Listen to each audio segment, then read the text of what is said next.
Aleluia. Santo é o nome do Senhor. Glória a Deus. Bom dia, paz seja convosco. Amém. Você que tem a sua Bíblia, abra comigo aí no livro de 1 Samuel. 1 Samuel.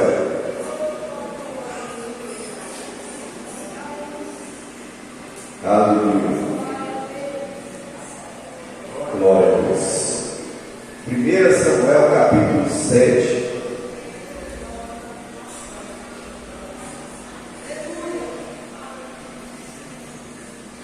Aleluia.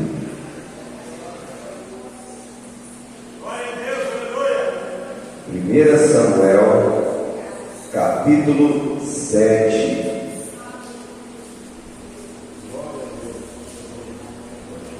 Santo, santo, santo é o nome do Senhor. Aleluia. Glória a Deus. 1 Samuel capítulo 7. E os homens de Quiriate-Jearim vieram e ergueram a arca do Senhor e trouxeram para dentro da casa de Abinadab, no outeiro, e santificaram Eleazar, seu filho, para guardar a arca do Senhor. E sucedeu que, enquanto a arca permanecia em Quiriate-Jearim, o tempo foi longo, pois já se passaram 20 anos, e toda a casa de Israel lamentava pelo Senhor. E Samuel falou a toda a casa de Israel, dizendo: se verdadeiramente retornardes ao Senhor de todo o vosso coração, então ponde de lado os deuses estranhos e removei as tarotas do meio de vós, e preparai o vosso coração para o Senhor, e servi a Ele somente, e Ele vos livrará da mão dos filisteus. Então os filhos de Israel verdadeiramente puseram de lado a Balaíns e a Astarote, e vieram somente e serviram somente o Senhor. E Samuel disse: congregai todo Israel em Mispá, e eu orarei por vós ao Senhor. E eles se reuniram em Mispá e tiraram água, e derramaram diante do Senhor, e jejuaram naquele dia. E ali disseram: pecamos contra o Senhor. E Samuel julgou os filhos de Israel em Mispá.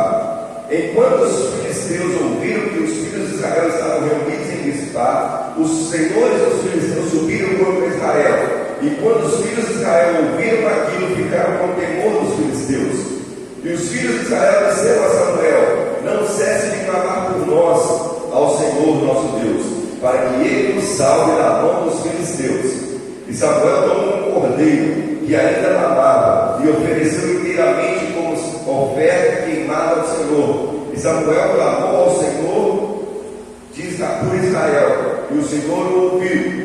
Enquanto Samuel oferecia oferta queimada, os filisteus se aproximaram para pelejar contra Israel. Porém, naquele dia, o Senhor trovejou com grande trovão contra os filisteus e os desmantelou, e eles foram feridos diante de Israel. Aleluia.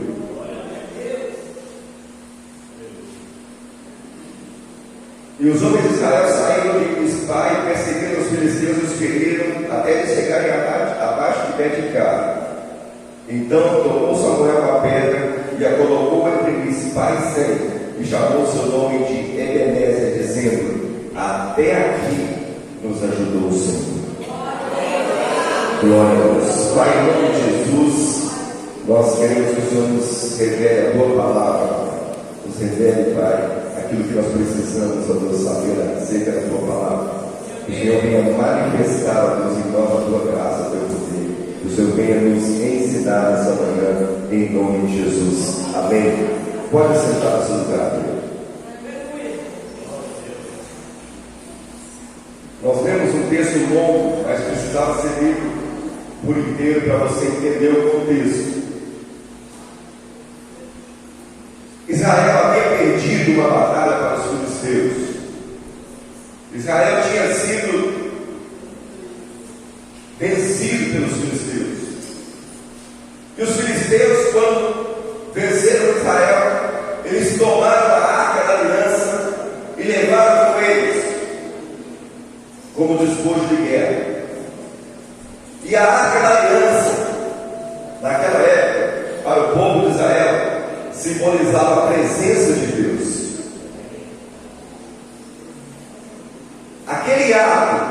dos filisteus de levar a arca da aliança, ele simbolizava para Israel: foi tirado de nós a presença de Deus. Imagina você hoje, se a presença de Deus foi tirada de você. Imagina você hoje, se você acordar de manhã e não poder mais sentir a presença de Deus, porque a presença de Deus foi embora. O que seria de nós sem a presença de Deus?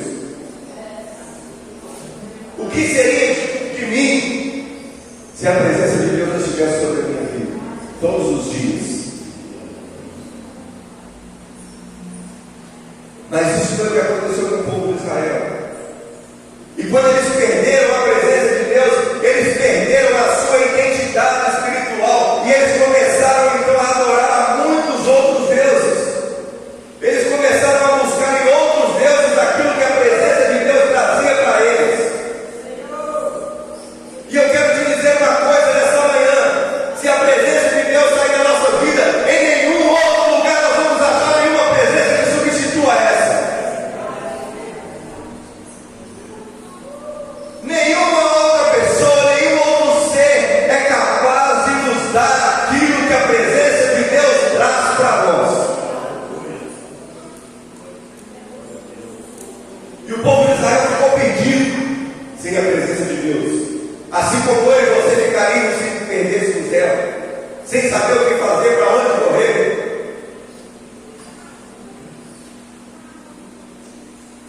Quando você retira a presença de Deus do meio de um povo, você aprisiona esse povo nas mãos do diabo. Quando o povo perde a presença de Deus no meio dele, ele fica aprisionado e acorrentado às mãos de Satanás. Porque aquilo que nos dá a vitória sobre o inferno é a presença de Deus sobre nós. Porque quando a presença de Deus está sobre nós, nós somos mais do que vencedores. Nem o inferno inteiro é capaz de nos vencer. Pode se levantar o inferno inteiro contra nós e pelejar contra nós, mas ele vai ser derrotado. Porque aonde está a presença de Deus, ali existe vitória.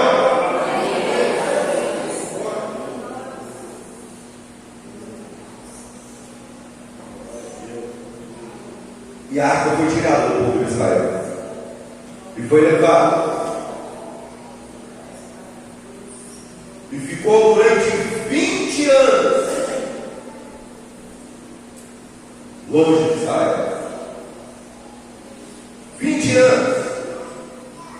Eu não sei quanto tempo você tem de convertido, eu não sei quanto tempo você tem de igreja.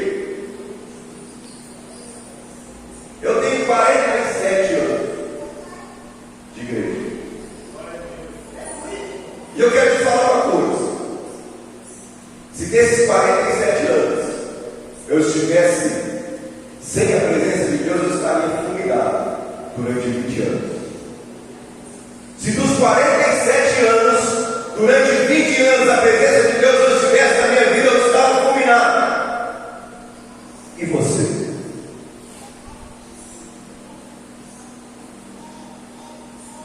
Sem a presença de Deus, nós não somos capazes de viver nem 2 minutos, quanto mais 20 anos. É muito tempo para ficar sem a presença de Deus, sem estar com a presença de Deus. Mas o que o povo de Israel não conseguiu entender, ou não conseguia entender, que a arca era só um simbolismo. Ela não precisava estar lá com a presença de Deus, estar com eles, mas eles confiavam que somente com a presença da arca é que a presença de Deus estava lá. E eu quero te falar nessa manhã: não existe nenhum tipo de amuleto, nenhum tipo de objeto, nenhum tipo de nada que é capaz de substituir na sua vida a presença de Deus. Se essa Bíblia for tirada de nós,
ser condicionado a situações, a coisas.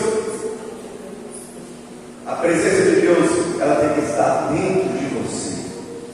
Se o povo de Israel tivesse entendido isso, eles não tinham ficado 20 anos lamentando pela água que foi embora. E nem procurado outros deuses para poder adorar. É muito comum hoje em dia as pessoas se apegarem a qualquer coisa. Qualquer coisa.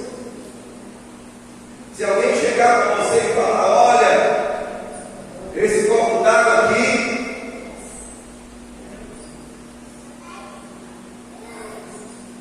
ele vem lá de Israel. É uma água que veio trazida lá de Israel. E esse copo d'água aqui é capaz de mudar a sua vida. Tem muita gente que vai confiar que esse copo d'água aqui pode fazer diferença na sua vida. E pode. Mas ele não é a presença de Deus. Quando nós consagramos alguma coisa para Deus, quando nós apresentamos alguma coisa para Deus, aquilo passa a ser para nós uma simbologia do que Deus pode fazer na nossa vida. Mas nós não temos que nos apegar a isso para trazer para nós a presença de Deus. Porque ela está dentro de nós. Ela tem que estar dentro de nós. O apóstolo Paulo, muitas vezes ele não podia ir nos lugares, mas ele mandava alguma coisa, algum objeto lá naquele lugar para as pessoas que precisavam ser curadas e elas recebiam a cura. Pedro, da mesma forma, ele não podia estar sempre em todos os lugares, então ele mandava um objeto lá para que aquilo representasse a cura na vida das pessoas. E hoje em dia isso também pode acontecer, mas esse não deve ser o nosso foco com relação à presença de Deus. Uma coisa é Deus usar o objeto, uma coisa é Deus usar o simbolismo para abençoar o seu povo, outra coisa é Deus derramar sobre nós a sua presença. É diferente. É diferente. O que a Bíblia fala com relação a isso? A Bíblia fala já nos alerta com relação a isso.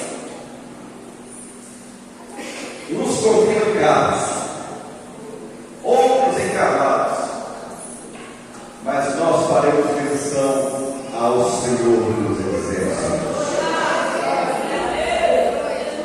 Nós confiaremos no Senhor nosso Deus.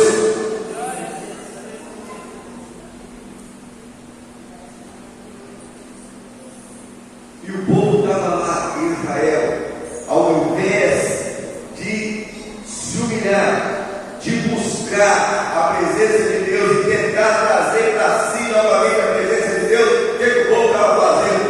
Lamentando e chorando. E tem muita gente hoje assim, lamentando e chorando. Imagina você ficar durante 20 anos chorando e lamentando por uma coisa que está acessível a você, mas você não consegue abrir os olhos para alcançar. 20 anos. E o povo chorava, e o povo lamentava. Ah, meu Deus, como é que nós vamos fazer? A presença de Deus se embora, nós estamos aqui, largados, perdidos, estamos suscetíveis a ser dominados por todo mundo pode nos vencer. E eu imagino Deus olhando lá do céu, falando: olha para cima que eu estou aqui, clama por mim que eu estou aqui, pronto para fazer a mudança na vida de vocês, mas você precisa abrir os olhos para me ver.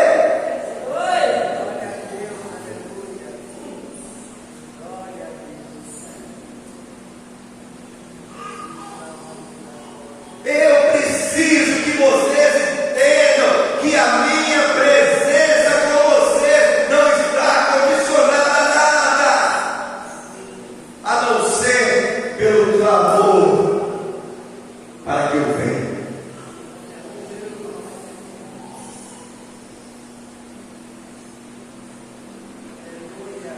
Só que naquela época, ainda com toda idolatria desse povo, com todo o erro desse povo, com tudo, toda a falta de fé que esse povo tinha no Deus de Israel, Deus se manifestava como o Deus deles, era Deus de Israel, mas Israel estava longe de Deus. Não é Deus que saiu de Israel, não foi Israel que se distanciou de Deus. Deus nunca sai de perto de você, é você que se distancia dele. Verdade.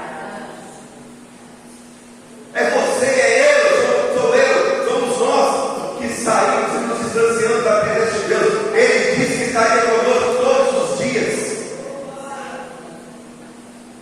sempre. Mas a gente faz separação entre nós e Deus quando nós nos envolvemos com o pecado, quando nós deixamos de adorar a Deus para adorar outras coisas. Mas em meio a todo esse caos, a toda essa situação difícil, existia em Israel um profeta. Existia em Israel alguém que entendia que a presença de Deus não estava condicionada a essas coisas. Existia em Israel alguém que sabia que quando o povo se voltasse para Deus, que a presença dele seria novamente manifesta no meio daquele povo.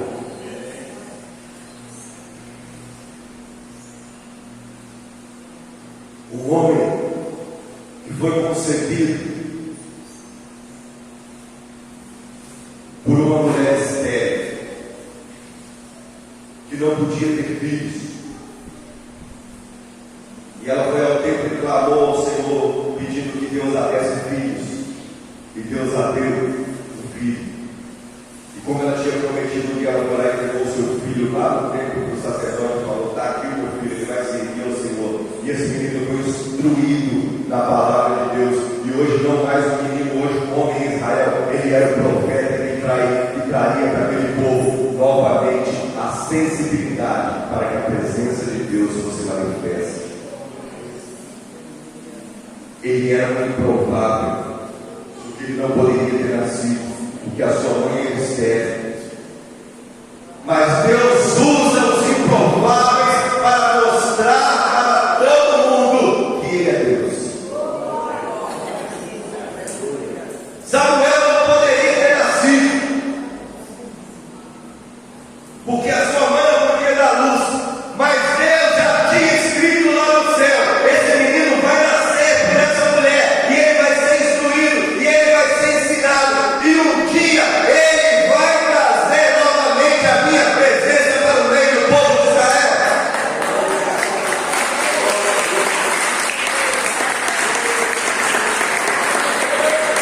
Os planos de Deus nunca serão frustrados. Verdade. Nunca. Nós estávamos aqui ontem na festa, comemoração do aniversário do nosso pastor, e eu conversava aqui com o nosso superintendente no final. O Isaac estava aqui, filho do Renato Tajus, estava aqui, rodeando por aqui, querendo sentar na bateria. Vai ser nosso baterista com Jesus. E aí o pastor Robson olhou para ele e falou: você está querendo sentar na bateria aí, né? Você está querendo tocar aí, né? E ele só baixou a cabeça, saiu de fininho, foi sair.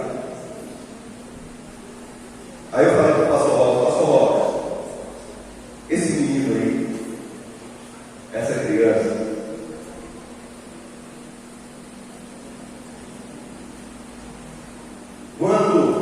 antes dele nascer, os pais dele tinham sentado com a gente aqui, nesse altar, chorando, falando conosco: olha, nós temos muita vontade de ter filhos, mas não está sendo possível, está difícil, não está vindo, nós estamos muito tristes com isso, porque a gente gostaria de ter filhos, a gente ama criança, e a gente quer ter um filho, mas as coisas não estão fluindo, não está acontecendo. E ali sentado naquele lugar da bateria,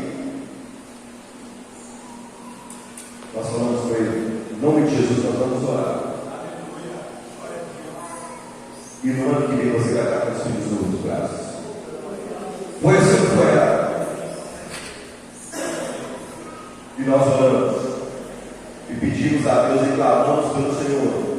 E todo o problema que estava impedindo esse casal de ter filho fosse quebrado, fosse retirado. O Isaac está aí. Mas não é porque eu orei, que a pastora Gisele orou, o pastor Wilson orou, a pastora Joyce também. Não foi porque nós oramos. Sabe por quê? Porque naquele momento nós chamamos a existência aquilo que não existia ainda. Nós chamamos para o mundo material aquilo que já estava determinado para o mundo espiritual. Mas isso só acontece quando tem a presença de Deus. Só quando tem a presença de Deus.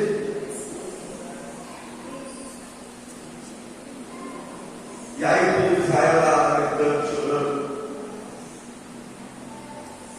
E Samuel fala para eles: olha, nós precisamos voltar a buscar a presença de Deus, largar esses deuses pagãos que vocês estão servindo de lado. Temos que voltar a buscar a presença de Deus no nosso meio, porque só assim nós vamos de novo ser uma grande nação. E o povo começou a entender aquilo e começou a ouvir a voz do profeta. Isso me faz pensar, me faz colocar você para pensar o seguinte: quando Deus usar alguém para falar com você, ouça a voz daquele que está te falando. Escuta aquele que está trazendo para você a mensagem do céu.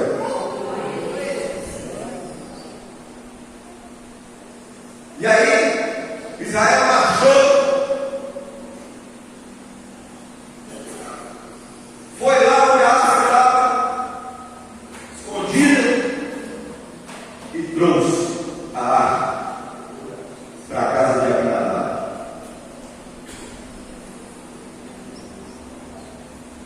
E começaram novamente a clamar pela presença de Deus.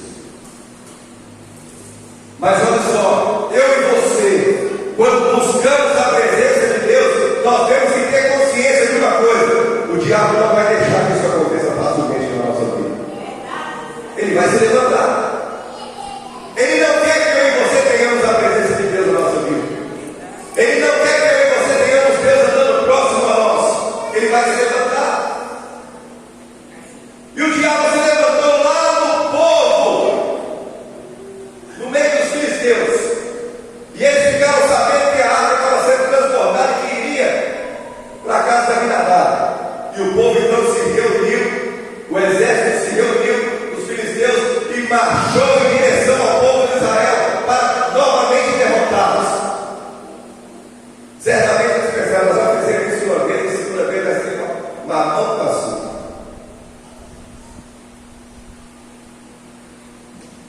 Só que eles não sabiam que dessa vez o povo de Israel estava preparado, porque a presença de Deus estava no meio deles. A presença de Deus estava com eles. O povo havia oferecido sacrifício ao Senhor através do profeta Samuel.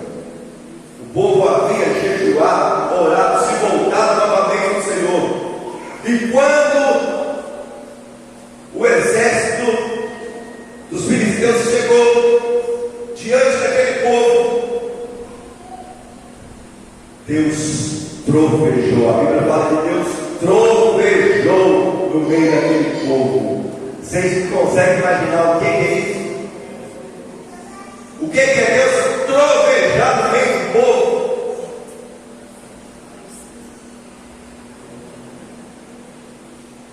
Você já esteve numa situação que estava chovendo muito forte e de repente deu um trovão que balançou a parede da sua casa, as janelas começaram a trepinar. Já aconteceu com você?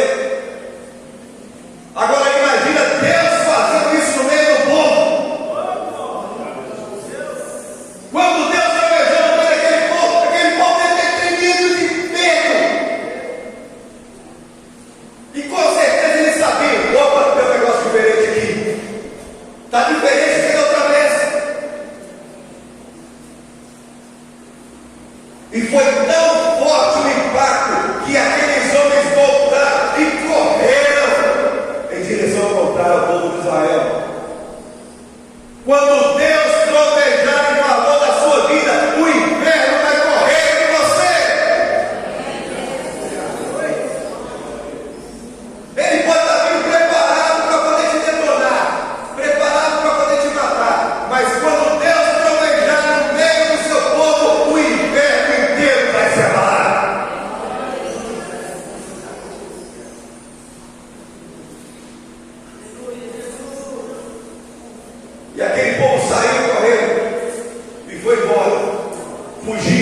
vulnerável. Vulnerável. Quando alguém tem medo, ele é muito mais fácil de ser dominado. É muito mais fácil. Porque o medo tira de você a reação. Tira de você o senso de reação. E aquele povo fugindo, o povo de Israel foi atrás e acabou com aquele exército. E matou aqueles homens. A presença de Deus tinha voltado para o meio do povo. E a vitória veio.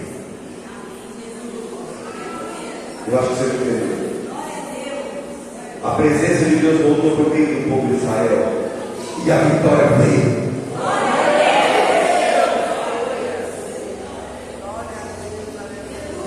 Se a presença de Deus estiver no meio do povo, não tem como ser derrotado. Não tem.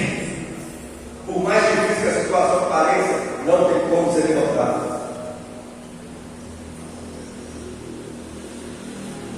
E aí Samuel pegou uma pedra e colocou essa pedra no lugar onde aconteceu aquele embate entre Mispá e Sem. E ele chamou o nome daquele lugar de Ebenezer, que significa até aqui nos ajudou o Senhor. Quando você receber da parte de Deus a sua vitória, deixe marcado o lugar onde você foi abençoado.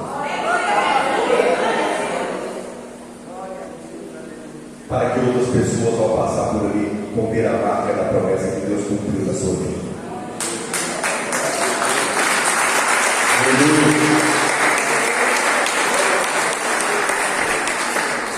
Se você estava aqui na festa ontem, você deve ter visto, durante a apresentação do teatro, que durante a trajetória do pastor, ele abriu alguns empreendimentos, tentando ser feliz, tentando melhorar de vida.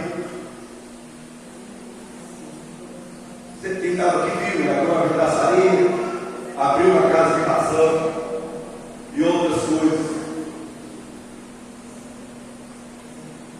E talvez você não saiba disso, você não sabia disso, até hoje você vai saber. Qual que era o nome da vidraçaria da casa de ração? Ebenezer. O nome da vidraçaria e da casa de ração era Ebenezer. Ebenezer. Até aqui nos ajudou o Senhor.